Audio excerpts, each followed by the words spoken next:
ఆయన చెప్పింది రైట్, శివాజీ చెప్పింది రైట్. మీ అందం చీరలోనో మీ అందం నిండుగా కప్పుకునే బట్టల్లోనే ఉంటుంది తప్పితే సామాను కనపడే దాంట్లో ఏం ఉండదమ్మా. ఆయన మాట అన్నప్పటికీ కూడా ఆడవాళ్ళే ఎక్కువ మంది సపోర్ట్ చేస్తున్నారు. అంటే కారణం ఏంటంటే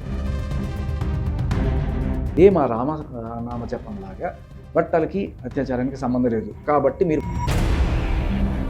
అందరి మీద కేసులు పెడతాము అని చెప్పేసి రీసెంట్ గా సంధ్యారెడ్డి కాంగ్రెస్ పార్టీ మీరు 60% వస్తేనే సీఎం అవుతారు.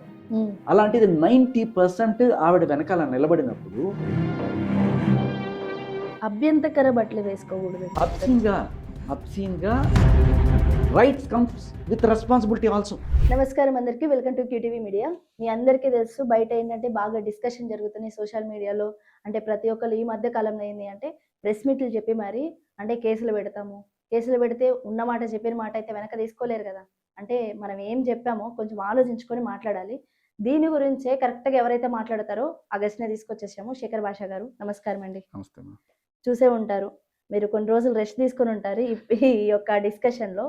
అంటే ఏం జరుగుతుంది అంటే, నేను ఎప్పుడో మీతో ఇది స్టార్టింగ్లో తీసుకున్నప్పుడే అక్కడ ఆగిపోయిద్దేమో అని చెప్పేసి అప్పుడే అన్నా, ఇంకా చల్లబడుతుంది ఆగిపోయిద్ది అనుకుంటే, దీనికి ఏంటంటే ఫ్యాన్స్ పట్టుకొస్తున్నారు, ఆ ఫ్యాన్ అసోసియేషన్ మెంబర్స్ పట్టుకొస్తున్నారు. మళ్ళీ స్పెషల్గా ఒక ప్రెస్ క్లబ్ దాంట్లో ప్రెస్ మీట్లు. అంటే వాళ్ళు నార్మల్గా అమ్మాయిలకి సపోర్ట్ అనే కావచ్చు, కానీ ఇదివరకు కాలంలో ఏదైతే ఇలాంటి తీయకూడదు, అసభ్యకరమైన చేయకూడదు అని చెప్పేసి ఎవరైతే డిబేట్లు చేశారో వాళ్ళు కూడా యాడ్ అయ్యి మరి ప్రెస్ మీట్లు అయితే చేశారు. అది ఎంతవరకు కరెక్ట్? అంటే అసలు ప్రెస్ మీట్ మీరు చూసారా? చూసానమ్మా.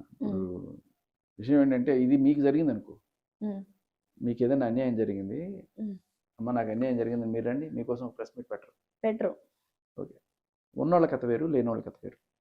ఉన్నోళ్ళు తలుచుకుంటే కేసులు పడతాయి, ఎవరెవరో ఎక్కడెక్కడి నుంచో వచ్చేసి మనకి ప్రెస్ మీట్లు కూడా పెట్టేస్తుంటారు. ఇక్కడ విచిత్రమైన విషయం ఏంటంటే అమ్మా, పిఓడబ్ల్యూ సంధ్య గారు, మనం ఇక్కడ కన్ఫ్యూజ్ అవ్వకూడదు. సంధ్య వర్సెస్ సంధ్య. సంధ్యారెడ్డి గారేమో శివాజీ ఐడియాలజీకి సపోర్ట్ చేస్తున్నారు, ఆయన బూతులకి ఎవరు సపోర్ట్ చేయట్లేదు. ఆయన చెప్పిన మాట ప్రతి ఒక్కరు కూడా అదే చెప్పారు, ఆ ఒక పదంకి కాదు, కానీ ఆయన అన్న పద్ధతిగా బట్టలు వేసుకోవడం అనేది కరెక్ట్ అని ఆయనకి ఎందుకు అంత సపోర్ట్ వస్తుంది అనే విషయం ఫస్ట్ వీళ్ళు అర్థం చేసుకోకుండా ఇంకా ఏంటేంటో మాట్లాడు. ఆయనకి సపోర్ట్ రావడానికి కారణం ఏంటంటే ఆయన మీద అభిమానం కాదు, ఇంకోటి కాదు, జస్ట్ బికాస్ వాళ్ళందరూ మిడిల్ క్లాస్ మైండ్ సెట్స్ ఎలా ఉంటాయంటే, వాళ్ళ పిల్లలు బయటికి వెళ్ళిన తర్వాత ఈ అత్యాచారాలు గురించి కూడా కాదు, చులకనగా చూడకూడదు, ఎవరు కూడా గౌరవంగా చూడాలి. నా కూతుర్ని ఒక తల్లి, ముఖ్యంగా తల్లి అనుకుంటుంది, తండ్రి చెప్పడు. సో ఆ తల్లులు పడుతున్న ఆవేదన ఇవాళ గట్టిగా శివాజీకి ఆడవాళ్ళు సపోర్ట్ చేస్తున్నారంటే, ఆయన మాట అన్నప్పటికీ కూడా ఆడవాళ్ళే ఎక్కువ మంది సపోర్ట్ చేస్తున్నారంటే కారణం ఏంటంటే, నేను విన్నానమ్మా, నాకు 100 మంది ఫోన్ చేసి చెప్పారు రైట్, ఆయన చెప్పింది రైట్, నేను నా కూతురికి చెప్పడానికి కరెక్ట్ అయిన ఇది దొరికింది నాకు, ఇది చెప్పాలి, ప్రతి కూతురికి ప్రతి తల్లి చెప్పుకోవాలనుకుంటుంది. వాళ్ళు ఈ ఫ్యాషన్ అని చెప్పి ఇటువంటి వాళ్ళ ఇన్ఫ్లుయెన్స్లో పడి చేసుకుంటున్నారు. బయటికి వెళ్ళినప్పుడు మనల్ని తక్కువగా చులకనగా చూసే ఇది ఉంటుంది. వీళ్ళు దాన్ని ట్విస్ట్ చేసమ్మా ప్రతి దానికి అత్యాచారంతో ముడిపెట్టేస్తుంటారు. అత్యాచారాలు జరగట్లేదు. కానీ ఒకటి ఏంటి అంటే, ఆ రోజు అయినప్పుడు కూడా శివాజీ గారు కన్క్లూజన్ ఏంటంటే అత్యాచారం గురించి అసలు మాట్లాడలేదు. కానీ ఇక్కడ టాపిక్ వచ్చేసేసి బట్టలు సరిగ్గా వేసుకోకపోతే అత్యాచారాలు జరుగుతాయా, ఎందుకు ఆ పదం వచ్చింది? ఎందుకంటే ఎవడో 2-3 స్టేట్మెంట్లో బట్టలకి అత్యాచారాలకి సంబంధం లేదు అని ఎవడో ఏదో జడ్జి చెప్పాడట. అది పట్టుకొని వచ్చి ఇంకా అదే మా నామజపంలాగా బట్టలకి అత్యాచారానికి సంబంధం లేదు కాబట్టి మీరు బట్టల గురించి మాట్లాడకూడదు. అత్యాచారాల గురించి ఎవరు మాట్లాడుతున్నారు ఇక్కడ? ఆడదాని గౌరవం గురించి మాట్లాడుతున్నారు. ఏ పిఓడబ్ల్యూ సంధ్య గారు అయితే ఆడదాని గౌరవం కోసం మిస్ యూనివర్స్ పోటీలకి ఎగనెస్ట్గా వెళ్ళి అక్కడ ధర్నాలు చేసి పోలీసులతో ఎగనెస్ట్గా వెళ్ళి జైల్లో కూడా ఉండొచ్చిన మనిషి, మరి ఇవాళ ఈరోజు ఏమైందంటారు? అదే నాకు అర్థం కావట్లా. అట్లాంటి ఆవిడే ఇట్లా వాళ్ళు ఇష్టం వచ్చిన బట్టలు వాళ్ళు వేసుకుంటారు, దానికి సపోర్ట్ చేస్తారు, ఇలాంటి మాటలన్నీ మాట్లాడుతుంటే, అంటే మాకు తెలీదా మాకేం బట్టలు వేసుకోవాలో అని చెప్పి ఒక 25 ఏళ్ల మహిళ లేకపోతే 21 ఏళ్ల మహిళ అంటే వాళ్ళకి ఒక విచక్షణ ఉంటుంది. ఈ టీనేజ్ పిల్లలమ్మా అది చూసి ఇన్ఫ్లుయెన్స్ అయ్యి ఇది చూసి ఇన్ఫ్లుయెన్స్ అయ్యి వాళ్ళకి ఒక బ్రెయిన్ పర్ఫెక్ట్ ఒక వ్యక్తిత్వం అనేది ఏర్పడదు. కానీ వీళ్ళు ఈ టైంలో కాలేజీలకు పోవాలి, కాలేజీకి పోయిన ప్రతిసారి తండ్రో లేకపోతే ఎవరో వెనకాల పోలేరు, కదా, ఎక్కడెక్కడో నుంచి వచ్చి మన హైదరాబాద్లో చదువుకుంటారు. ముఖ్యంగా ఇది చాలా చాలా అందరూ జాగ్రత్తగా గమనించాల్సిన విషయం. ఎక్కడెక్కడి నుంచో ఖమ్మం నుంచి, కరీంనగర్ నుంచి, నిజామాబాద్ నుంచి, విజయవాడ నుంచి, ఎక్కడి నుంచో హైదరాబాద్కి వచ్చి ఇక్కడ కోర్సులు చేసుకుంటూ లేకపోతే చిన్న చిన్న ఉద్యోగాలు చేసుకుంటూ ఆడపిల్లలు హాస్టల్స్లో ఉండి ఎస్ఆర్ నగర్, అమీర్పేట ఇలాంటి చోట్ల బతుకుతున్నారమ్మ. వీళ్ళు ఇక్కడ బతుకుతున్నప్పుడు అక్కడెక్కడో ఉన్న వాళ్ళ తల్లిదండ్రికి వాళ్ళ కూతురు గురించి, కొడుకు గురించి వదిలేయండి, కూతుర్ని కన్నా తల్లులు ఎస్పెషల్లీ అమ్మాయి ఎలా ఉందో జాగ్రత్తగా ఉంటుందా, ఏదో తిక్కముంది, ఏదో ఫ్యాషన్ అని చెప్పి 10 డ్రెస్లు వేసుకుని పోయి ఎవడైనా కామెంట్ చేస్తాడా, గొడవలకు వెళ్తుందా, ఏం జరుగుతుంది? తల్లికి ఉన్నదమ్మ బాధ. ఆ తల్లి బాధ వీళ్ళకి అర్థం కావట్లా. ఏయ్ వేసుకొని తిరగండి, ఏయ్ గుడ్డ పీలకలు వేసుకొని తిరగండి అని అన్వేష్ గాడి మీద ఒక్క మాట మాట్లాడారు మరి.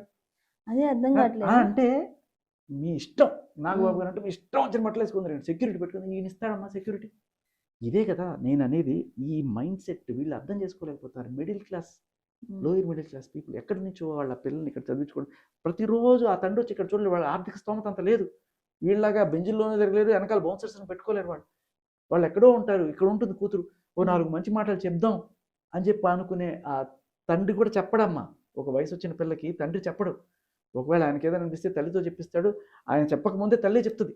ఇది మన సంస్కారం, మన సంస్కృతి. మీకు అర్థం ఉంటుంది. మీ లేడీస్గా మీ నాన్న ఎప్పుడైనా మీకు చెప్తారా?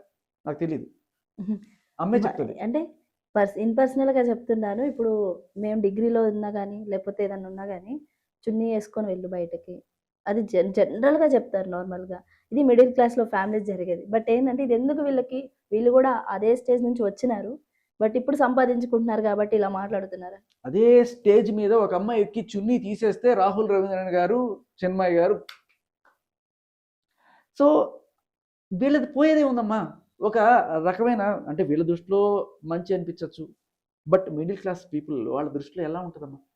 నా కూతురు రేపు ఇది చూసి ఇన్ఫ్లుయెన్స్ అయ్యి అది కూడా ఇట్లా పోతే ఎప్పుడు ఏం చెయ్యక్కర్లా, ఓ వెధవ కామెంటో లేకపోతే ఏదో చేస్తే, ఇప్పుడు చూడు పోలీస్ కేసులు పెట్టుకుంది ఈవిడ పోయి, వాళ్ళందరూ నాన్న కామెంట్లు పెడుతున్నారు, నన్ను ఇష్టం చేస్తున్నారు అని చెప్పి. మరి వీళ్ళందరూ పోయి పోలీస్ కేసులు పెట్టుకోలేరు కదమ్మా. వీళ్ళందరికీ ఈవిడ దగ్గర ఉన్న డబ్బులు ఉండవు. ఈవిడ డబ్బులు ఇస్తే ప్రెస్ మీట్లు పెట్టేసి, ఇప్పుడు ప్రెస్ క్లబ్లో ఒక ప్రెస్ మీట్ పెట్టాలంటే మీకు కనీసం 20-30 వేలు అవుతుంది. వీళ్ళందరినీ మొబిలైజ్ చేయాలి, వీళ్ళందరూ రావాలి. ఊరికే రారు కదా ఎవరు కూడా. ఎవరు ఖర్చు పెట్టుకుంటారు దీనికంతా? ఎవరో పైనుంచి డబ్బులు ఇస్తేనే జరుగుతున్నాయి. అలాగే పోలీస్ ఆఫీసర్లు అక్కడ ఏముందని కేసు పెడతారు? వాక్ స్వాతంత్ర హక్కు మనకి రాజ్యాంగం ఇచ్చిన హక్కు. ఇక్కడ ఎవరైతే మాట్లాడారు యాంకర్స్, జర్నలిస్టులు అండ్ దానికి ఇంటర్వ్యూకి వచ్చిన అంటే పర్సన్స్ ఎవరైతే ఉన్నారో వాళ్ళు వీళ్ళందరి మీద కేసులు పెడతాము అని చెప్పేసి, పెడతామని చెప్పడం కాదు, ఏదో ఎఫ్ఐఆర్ కూడా పెట్టారట, పెట్టమనండి. ఇప్పుడు నేను రీసెంట్ గా సంధ్యారెడ్డి కాంగ్రెస్ పార్టీ ఆవిడకి కాంగ్రెస్ పార్టీ కూడా నోటీసులు ఇచ్చింది. నేను అనేది ఏంటంటే మీరు ఏ టీవీ ఛానల్ డిబేట్లో అయినా సరే ఆర్ఎల్స్ ఏ యూట్యూబ్లో అయినా సరే తీసుకోండి, 100కి 99% రైట్. ఆయన చెప్పింది రైట్, ఆయన చెప్పింది రైట్, శివాజీ చెప్పింది రైట్ అని శివాజీని వెనకేసుకు రాట్లాళ్ళు, ఆ కాజ్ని వెనకేసుకు వస్తున్నారు. ఎందుకు అంటే మీ బతుకులేవు, మీరు బతకండి, ఆ దరిద్రాన్ని మా పిల్లల మీద రుద్దకండి. వాళ్ళు ఎక్కడో ఉండి చదువుకుంటున్నారు, మీరు రోజు వచ్చి వాళ్ళు కాపలా కాయలేను కదమ్మా. వాళ్ళకి వాళ్ళని ఎవరన్నా ఒక మాట అన్నా ఒక కామెంట్ చేసినా మీలాగా ప్రతిసారి వచ్చి కేసులు పెట్టుకుని వాటి చుట్టూ తిరగలేం కదమ్మా. మిడిల్ క్లాస్ బతుకులు కదమ్మా, మా బతుకులు మమ్మల్ని బతకనివ్వండి, వాళ్ళని చెడపకండి మీరు అని తల్లిదండ్రులు ఆ దీంట్లో శివాజీని సపోర్ట్ చేస్తున్నారు.